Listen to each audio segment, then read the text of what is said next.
Good morning, everyone. Good morning. As a part of my testimony, there are a few questions I would like to ask all of you.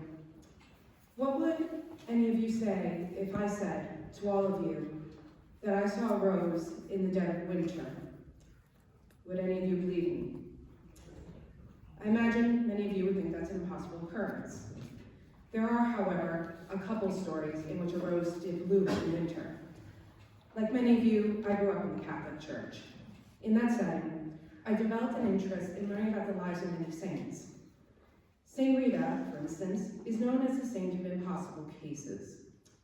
And according to De Gregorio's story of her life, near the end of her life, she asked a relative to bring her a rose from her former home. Her relative was puzzled by this request because it was January, and roses did not usually bloom during that time of year. Nevertheless, when the relative arrived at the home, a rose was found. The rose was brought back to Rita, who viewed it as a sign that her husband and sons, who had died prior to her entry into the convent, were in God's heavenly kingdom. Like St. Rita, I've experienced God's love through the form of a rose. During the first half of 2017, I was struggling in a deep funk I had been in since the end of 2015. I was looking to make great strides in my career, but the harder I tried to fulfill my goals, the more the thought of achieving them seemed impossible. There wasn't a day that I didn't bathe in my own self-pity. In my desperation, I began to go to church more often. At every Mass, I prayed for God to give me an opportunity. Although prayer gave me solace, there was part of it that didn't seem fulfilling. Suddenly, God brought somebody across my path. This person had been dealt an unfair hand, and the last year of their life had been nothing short of a living hell. As I learned more about this person, I discovered a video that had been recorded years earlier of this individual discussing happier times. In thinking about this video and this person's story, I experienced a change in perspective. I realized that my own difficulties, compared to this person's unfortunate circumstances, were nothing. I also became aware of the fact that there was goodness in my own situation. As I adopted both a new perspective and happier disposition, I started to feel a deep gratitude not only to God, but to this individual. On that note, that's where the second story of a rose comes in. In addition to my petitions, I began to ask God to give me the opportunity to give this person a rose. The day after I first presented that request to Jesus, I saw a picture of pink rose petals on somebody's phone. I viewed that visual as a sign that my request was heard. With that sense of encouragement, I not only continued to pray for a rose, but I started to pray for the well-being of this individual's family.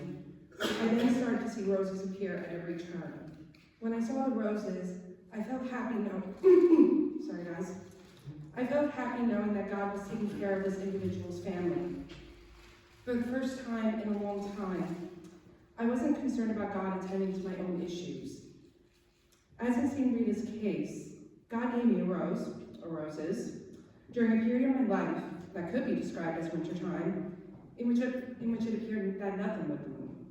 I not only received signs my prayers were being heard, but I also experienced happiness when God opened my heart toward a family in need. My one true regret is that this change of heart, this change in perspective, was awakened by someone else's misfortune.